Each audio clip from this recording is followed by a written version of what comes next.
Hello everybody and welcome to today's episode. It is the weekend finally here in sunny Florida. I am currently helping my mother move into her new condo right here on the beach. She has the inlet side, so we have beach on this side and inlet on this side, so she's backed right up to this nice little marina right on the intercoastal.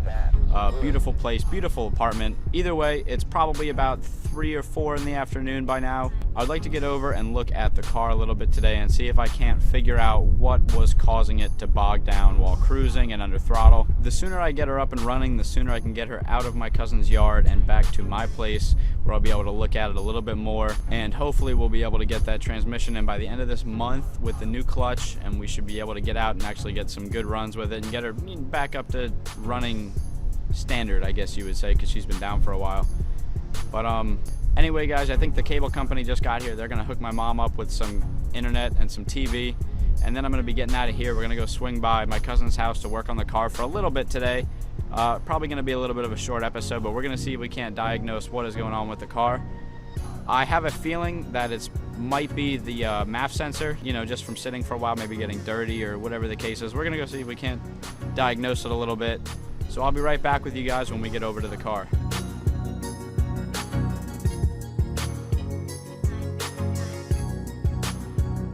So we had a little bit of a late start leaving mom's place. It is 6 o'clock. We are starting to lose daylight, but we still have some for maybe another hour and a half or so. I'm on my way. I gotta run to Walmart, pick up a battery. I have to run home to feed my dog, and then we'll make it to the car. All right, finally I made it to my cousin's house. Let's see if we can get this car to run a little bit better. All right guys, so I just picked up a new battery and I picked up a little bit of mass airflow cleaner just to see if maybe that'll help it run a little bit better. Now this mass airflow cleaner, not super recommended to fix your mass airflow problems, but in a quick situation like this, it might help me figure out if that is actually the problem that's causing it to run like crap. And as some of you might have noticed, my battery that I'm using is actually a lawnmower battery, because when you do the SR20 swap, a lot of people relocate their battery to the trunk, but rather than doing that, the guy that did my swap just stuck a little half-size battery right here on the side of the intercooler piping. Works fine. It's a good battery for about a year or so, and then you got to replace it, but they're 30 bucks, so it's, you know, good trade-off for not having to rewire all of the power and grounds to the trunk. All right, with the new battery installed, we're going to try and turn her over and see how she runs.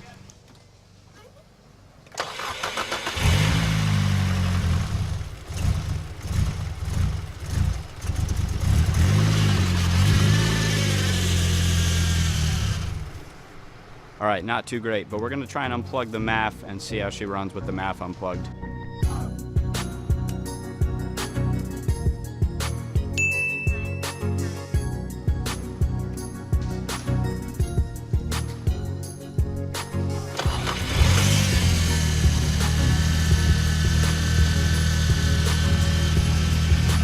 We're going to try plugging the MAF back in.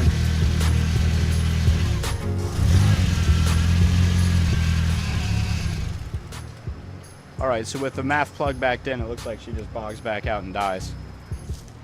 Alright, so we're going to try and clean the MAF to see if that does anything to help the car idle when the MAF is actually plugged in and working right. To do this on my car, all we're going to need to do is unplug the MAF, which I did right here, and undo this little 8mm, and this whole cone should slide off and we should be able to get a good look at it.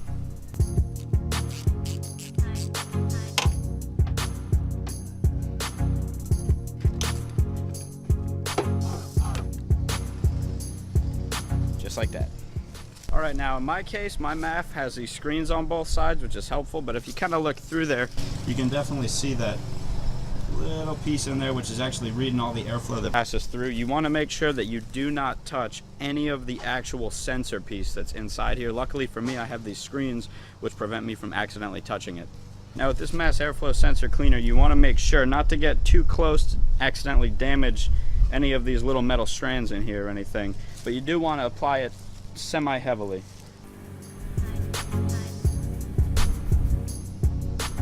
And you want to hit it from both sides as well.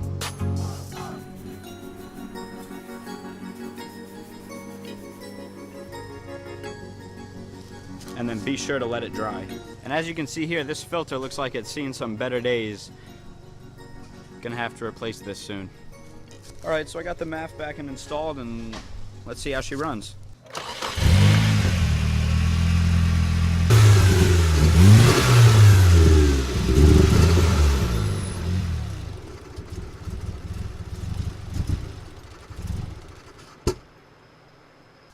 Alright, so we got the mass airflow sensor back, and it seems to be idling a little bit better. Still running a bit rich, and I can't really get it to, as soon as I go to hit the throttle, it just leans right out. So one of the only other things I can think of is I'm going to try and hit some of the vacuum lines with this throttle body cleaner and see if I get any weird dips in the idle or anything.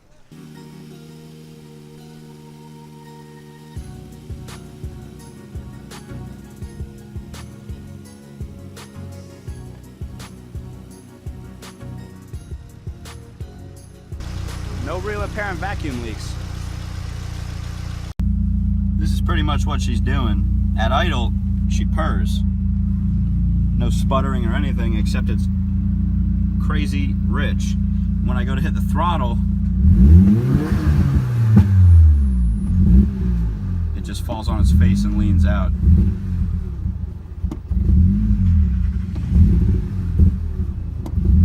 Alright guys, it's getting a little late, and tomorrow's Easter. I got some family in town. Couldn't get it fixed. We're going to ask some of my more mechanically inclined friends and see if anybody's got a little bit of insight on what might be going on.